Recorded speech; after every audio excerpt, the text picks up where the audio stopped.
TNPSC போட்டித் தேர்வு மாணவர்கள் அனைவருக்கும் மனமார்ந்த வாழ்த்துக்களும் பாராட்டுகளும். நாம் இந்த வீடியோவில் தமிழ்நாடு நிர்வாகத்தின் முதுகெலும்பு என்று கருதக்கூடிய தலைமைச் செயலகத்தை பற்றிய முழு விவரங்களை இப்போது பார்க்கலாம் நண்பர்களே. நாம் ஏற்கனவே தமிழ்நாடு நிர்வாகம் பகுதியில் உள்ள முக்கியமான தலைப்புகளை பார்த்து வருகிறோம். அதன் அடிப்படையில் இந்த வீடியோவில் தமிழ்நாடு நிர்வாகத்தின் அடித்தளம் என்றும் முதுகெலும்பு என்றும் கருதக்கூடிய தலைமைச் செயலகத்தை பற்றிய அனைத்து விவரங்களையும் இப்போது பார்க்கலாம் நண்பர்களே. ஏற்கனவே நம்முடைய வீடியோக்களை பார்க்காதவர்கள் நம்முடைய யூடியூப் சேனலில் பதிவேற்றம் செய்யப்பட்டுள்ளது நண்பர்களை பார்த்து பயனடையுங்கள்.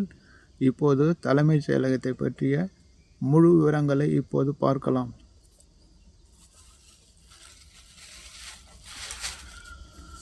ஒரு மாநில நிர்வாகத்தின், அதாவது தமிழ்நாடு நிர்வாகத்தின் அடித்தளம் என்று கருதப்படக்கூடிய தலைமைச் செயலகமானது தமிழ்நாடு நிர்வாகத்தின் முதுகெலும்பு என்று அழைக்கப்படுகிறது நண்பர்களே.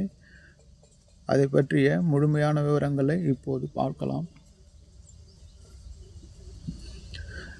தற்போது அதற்கு முன்பாக ஒருவர் தலைமைச் செயலகத்தில் எந்த முறையில் பணியில் சேர முடியும் என்பதை பார்த்து விடுவோம் நண்பர்களே. அதாவது நிறைய பேருக்கு கனவாக இருக்கும் தலைமைச் செயலகத்தில் எப்படியாவது பணியில் சேர வேண்டும் என்று. அது எப்படி சேர முடியும், என்னென்ன பதவி உயர்கள் உண்டு என்பதை இப்போது பார்த்து விடலாம் நண்பர்களே. அதாவது தலைமைச் செயலகத்தில் 2 வழிமுறைகளில் ஒருவர் பணியில் சேர முடியும். முதலாவது வழிமுறை டிஎன்பிசியால் நடத்தப்படுகிற குரூப் 4 தேர்வின் மூலம் தேர்ச்சி பெற்று ஆஃபீஸ் அசிஸ்டண்ட் என்ற முறையில் தலைமைச் செயலகத்தில் பணியில் சேரலாம் நண்பர்களே. அதுபோக குரூப் 4 தேர்வில் தேர்ச்சி பெற்று ஸ்டெனோ டைப்பிஸ்டாகவும் தலைமைச் செயலகத்தில் பணியில் சேரலாம். அவர்கள் சில ஆண்டுகள் பணிபுரிந்த பிறகு அசிஸ்டண்ட் என்ற பதவி உயர்வை அடைவார்கள் நண்பர்களே. அதாவது குரூப் 4 தேர்வில் தேர்ச்சி பெற்று ஆஃபீஸ் அசிஸ்டண்ட்டாகவும் ஸ்டெனோ டைப்பிஸ்டாகவும் தலைமைச் செயலகத்தில் பணியில் சேர முடியும். அவர்கள் சில ஆண்டுகள் பணிபுரிந்த பிறகு அசிஸ்டண்ட்டாக பதவி உயர்வு பெறுவார்கள் நண்பர்களே. அதற்கடுத்து அவர்கள் ஏஎஸ்ஓ என்று சொல்லக்கூடிய அசிஸ்டண்ட் செக்ஷன் ஆஃபீஸர் என்ற பதவி உயர்வை பெற முடியும். அதற்கடுத்து இன்னொரு வழிமுறை என்பது டிஎன்பிசியால் நடத்தக்கூடிய குரூப் 2 தேர்வின் மூலம் தேர்ச்சி பெற்று நேரடியாகவும் ஏஎஸ்ஓ என்ற பதவியை அடைய முடியும் நண்பர்களே. அதாவது தலைமைச் செயலகத்தில் பணிபுரிவதற்கு டிஎன்பிசியால் நடத்தப்படுகிற குரூப் 2 தேர்வின் மூலம் தேர்ச்சி பெற்று ஏஎஸ்ஓவாகவும் நேரடியாக பணியில் சேரலாம். இந்த 2 வழிமுறைகள் மூலம் தலைமைச் செயலகத்தில் பணியில் சேர முடியும் நண்பர்களே.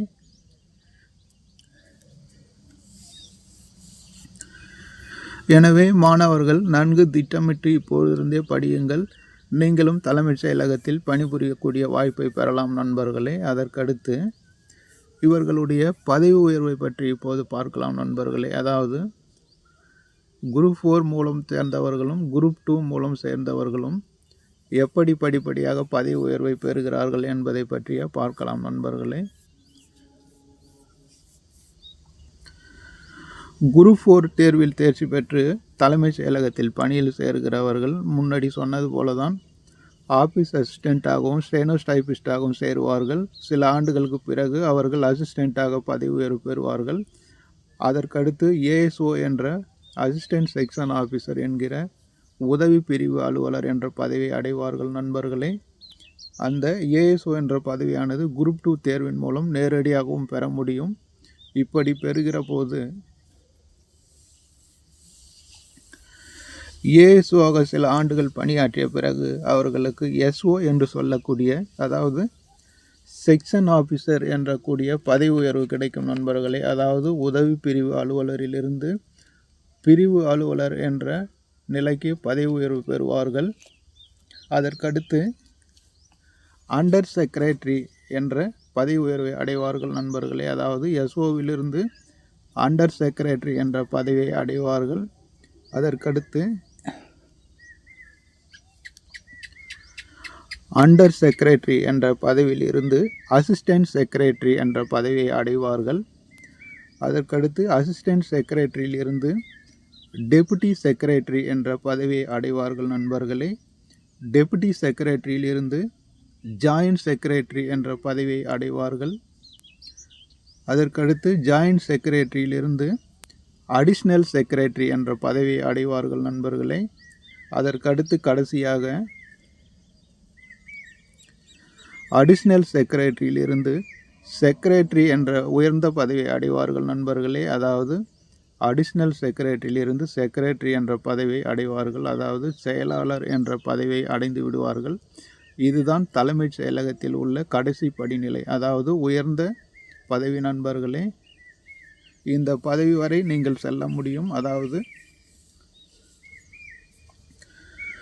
குரூப் 4 தேர்வில் தேர்ச்சி பெற்று ஆஃபீஸ் அசிஸ்டண்ட்டாக சேருகிற நீங்கள் ஒவ்வொரு படிநிலையாக பதவி உயர்வு பெற்று செக்ரட்டரி வரை செல்ல முடியும் நண்பர்களே. இது செக்ரட்டரி என்பது மாவட்டத்தில் உள்ள மூத்த IAS அதிகாரிக்கு இணையானது நண்பர்களே. அதாவது ஏறக்குறைய தலைமைச் செயலாளருக்கு ஒரு இணையான பதவி நண்பர்களே. எனவே இப்பொழுதிருந்தே தேர்வுக்கு திட்டமிட்டு படியுங்கள். தெளிவான பாதையை தேர்ந்தெடுங்கள் நண்பர்களே.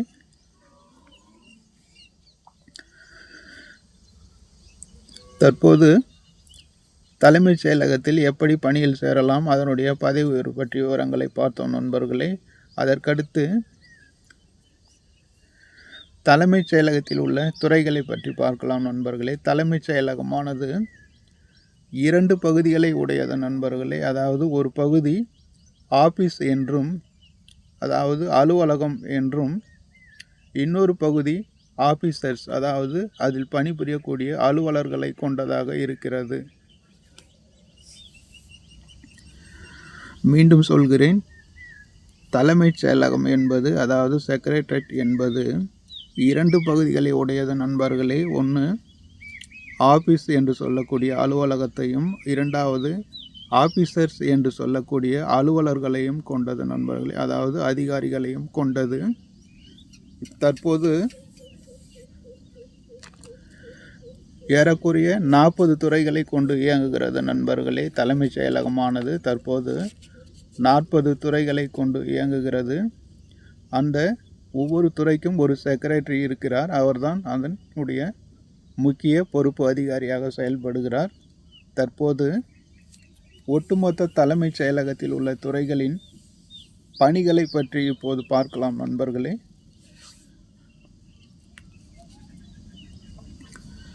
அதாவது அந்த 40 துறைகளிலும் 40 செயலாளர்கள் இருப்பார்கள். அதற்கு கீழ்நிலையில் முன்னாடி சொன்ன அதிகாரிகள் இருப்பார்கள்.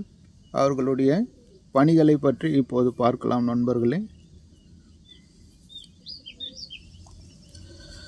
அந்த துறைகளின் செயலாளர்களின் பணிகள் இப்போது பார்க்கலாம். முதலாவதாக அமைச்சருக்கு ஆலோசனை வழங்கக்கூடியது அந்த துறைகளின் பொறுப்பாகும் நண்பர்களே. ஒவ்வொரு துறையும் சேர்ந்த அமைச்சர்களுக்கு அந்த துறையில் உள்ள அதிகாரிகள், அதாவது செயலாளர்கள் ஆலோசனை வழங்குவார்கள். அதற்கடுத்து கொள்கைகளை உருவாக்கக்கூடிய ஒரு அமைப்பாக அந்த தலைமைச் செயலகம் இருக்கிறது. அதற்கடுத்து திட்டங்களை நடைமுறைப்படுத்துவதற்கு வழிகாட்டுகிறது நண்பர்களே. அதாவது மாநில அரசாங்கத்தால் செயல்படுத்தக்கூடிய திட்டங்களுக்கு தலைமைச் செயலகம்தான் வழிகாட்டுகிறது. அதற்கடுத்து தமிழக அரசால் அறிவிக்கப்பட்டு செயல்படுத்தப்பட்ட திட்டங்களை மக்களை சென்றடைகிறதா என்பதை பற்றியும் கண்காணிக்கிறது. அரசின் ஒரு செய்தி தொடர்பாளராகவும் தலைமைச் செயலகம் செயல்படுகிறது. அதற்கடுத்து மத்திய மாநில அரசுகளுக்கு இணைப்பு பாலமாகவும் இந்த தலைமைச் செயலகம் இருக்கிறது நண்பர்களே. அதாவது மாநில அரசாங்கத்திற்கும், அதாவது தமிழ்நாடு அரசாங்கத்திற்கும் மத்திய அரசாங்கத்திற்கும் ஒரு இணைப்பு பாலமாக செயல்படக்கூடிய ஒரு அமைப்பாக நம்முடைய தலைமைச் செயலகம் இருக்கிறது நண்பர்களே. எனவே தான் இது தமிழ்நாடு நிர்வாகத்தின் அடித்தளம் என்றும், அதனுடைய தமிழ்நாடு நிர்வாகத்தின் முதுகெலும்பு என்றும் அழைக்கப்படுகிறது நண்பர்களே. தற்போது இதனுடைய முக்கியமான பணிகளை பார்த்து இருக்கிறோம். தற்போது இதனுடைய வரலாற்று பின்னணியை பார்க்கலாம் நண்பர்களே. அதாவது தலைமைச் செயலகமானது முதலில் எப்போது ஏற்படுத்தப்பட்டது என்பது பற்றி இப்போது விரிவாக பார்க்கலாம். அதாவது வரலாற்று பின்னணியை பற்றி இப்போது பார்க்கலாம் நண்பர்களே. பிரிட்டிஷ் கிழக்கிந்திய கம்பெனி காலத்தில், அதாவது ஆங்கிலேயர் ஆட்சி காலத்தில் 1670ஆம் ஆண்டு முதலாக பொதுத்துறை என்ற பெயரில் இந்த தலைமைச் செயலகமானது உருவாக்கப்பட்டது நண்பர்களே. திரும்பவும் சொல்லுகிறேன், தலைமைச் செயலகத்தினுடைய வரலாறு அல்லது தொடக்கம் என்பது 1670ஆம் ஆண்டு முதலாக பொதுத்துறை என்ற பெயரில் தொடங்கப்பட்டது நண்பர்களே. அதற்கடுத்து 1792இல் இராணுவத்துறையானது ஆரம்பிக்கப்பட்டது. அதற்கடுத்து 1774இல் வருவாய்த்துறை தொடங்கப்பட்டது. அதற்கடுத்து 1786இல் மருத்துவத்துறையும் 1796இல் இரகசியத்துறையும் தொடங்கப்பட்டது. அதற்கடுத்து 1798இல் நீதித்துறை தொடங்கப்பட்டது. அதற்கடுத்து 1800இல் செயலகம் சீரமைக்கப்பட்டது நண்பர்களே. அதாவது 1800ஆம் ஆண்டு காலகட்டத்தில் தலைமைச் செயலகமானது மீண்டும் சீரமைக்கப்பட்டது. அதே 1800இல் துறைகள் பகிர்ந்தளிக்கப்பட்டது நண்பர்களே. மீண்டும் அதே ஆண்டில் அரசியல் துறை என்ற துறையும் புதிதாக துவங்கப்பட்டுள்ளது. அதற்கடுத்து 1831இல் மீண்டும் மறுசீரமைக்கப்பட்டது. அதாவது தலைமைச் செயலகமானது 1831இல் மீண்டும் மறுசீரமைக்கப்பட்டிருக்கிறது. அதற்கடுத்து 1857 பெரும்புரட்சிக்கு பிறகு மிகப்பெரிய சீர்திருத்தம் செய்யப்பட்டது.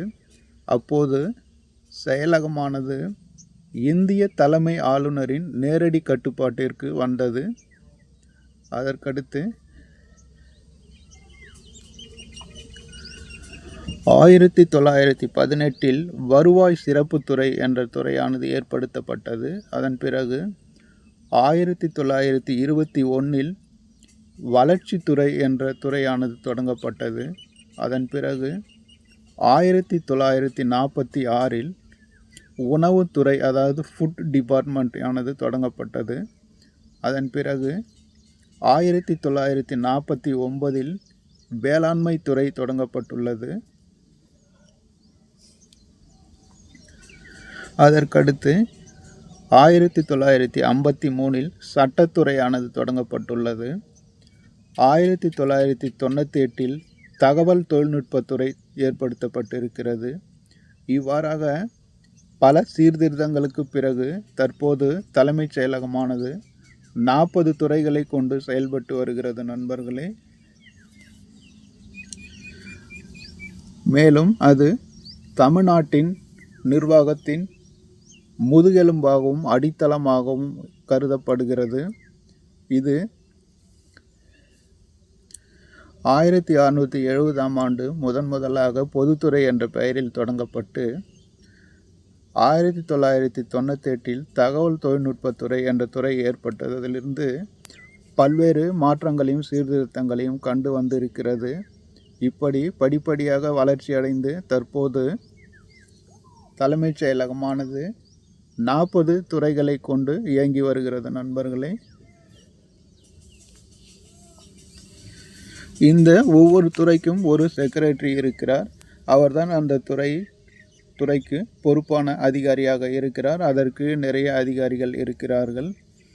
இந்த அனைத்து செயலாளர்களுக்கும் தலைமைச் செயலாளர் தான் தலைமை அதிகாரியாக இருந்து ஒருங்கிணைக்கிறார். தலைமைச் செயலாளர் பற்றிய விவரங்களை ஏற்கனவே நாம் பார்த்திருக்கிறோம் நண்பர்களே. பார்க்காதவர்கள் பார்த்து கொள்ளுங்கள். அதுபோக இந்த தலைமைச் செயலகமானது 2 பகுதிகளை கொண்டிருந்தது என்று பார்த்திருக்கிறோம். அதாவது ஆபீசர் என்று சொல்லக்கூடிய அதிகாரிகளை கொண்ட ஒரு பகுதியாகவும், அலுவலகம் என்று சொல்லக்கூடிய ஆபீஸ் ஆனது இன்னொரு பக்கமாகவும் இருக்கிறது நண்பர்களே. இதில் அதிகாரிகளானவர் பற்றிய விவரங்களை நாம் ஏற்கனவே பார்த்திருக்கிறோம். அதாவது ஒருவர் குரூப் 4 தேர்வில் தேர்ச்சி பெற்று ஆஃபீஸ் அசிஸ்டண்ட்டாகவும் செனோடைபிஸ்டாகவும் சேர்ந்து படிப்படியாக பதவி உயர்வு பெற்று கடைசி நிலையில் உள்ள, அதாவது உயர்ந்த நிலையில் உள்ள செக்ரட்டரி வரை பதவியை அடைய முடியும் நண்பர்களே. நீங்களும் திட்டமிட்டு படியுங்கள். தலைமைச் செயலகத்தில் பணிபுரிய வேண்டும் என்ற உங்கள் கனவும் நிறைவேறும் நண்பர்களே. மேலும் இதில் குரூப் 2 தேர்வில் தேர்ச்சி பெற்று நேரடியாக ஏஎஸ்ஓவாகவும் சேரலாம். அப்படி ஏஎஸ்ஓவாக சேர்கிறவர்கள் டெபுடேஷன் மூலம் மாவட்டத்திற்குள்ள தாசில்தாராகவும் ஆர்ஐயாகவும் பணிபுரியலாம் நண்பர்களே. அது உங்களுடைய விருப்பத்தை பொறுத்தது. இதை பற்றிய முழுமையான விவரங்கள் ஏற்கனவே நம்முடைய சேனலில் பதிவேற்றம் செய்யப்பட்டுள்ளது. பார்க்காதவர்கள் பார்த்து கொள்ளுங்கள் நண்பர்களே. இனி அடுத்தடுத்து வரும் வீடியோக்களில் தலைமைச் செயலகத்தில் உள்ள 40 துறைகளை பற்றிய விவரங்களை ஒவ்வொன்றாக பார்க்கலாம் நண்பர்களே. நீங்கள் அனைவரும் போட்டித் தேர்வில் வெற்றி பெற்று அரசு அதிகாரியாக வேண்டும் என்று மனமாற வாழ்த்துகிறேன் நண்பர்களே. வாழ்த்துக்களும் நன்றிகளும். அடுத்து சந்திப்போம் நண்பர்களே.